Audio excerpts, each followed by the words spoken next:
So, in camera. So, ano tong in camera na to, no? So, in camera, ibig sabihin, in private. Okay? Sa law, yung mga judges, yung mga juries, kung sa ibang bansa yan, yung mga judges na lang, usually sila yung in camera. So, ibig sabihin, they discuss everything in private, no? Kumbaga, kung may witness ka sa Senado, executive session, o yung mga senador, caucus na tinatawag. So, pag sinabi natin sa batas, in camera, hindi siya publicly known. Pag sinabi mo namang on camera, televised.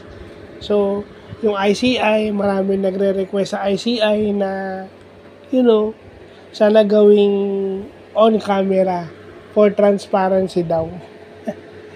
Kasi maganda na yung alam ng mga tao. Kaso, yun ang tatandaan nyo. May mga televised, may mga on camera na may mga on camera na scripted. 'Di ba? Minsan sinasadya. So, hindi natin alam kasi baka yung iba sinasadya o palabas lang, 'di ba? Kumbaga hindi naman sila artista pero natututo silang magdrama o umarte, 'di ba? So, yun ang ibig sabihin niya. So, alam na natin yung in camera at saka on camera. In camera kasi sa law. So, yun lang po.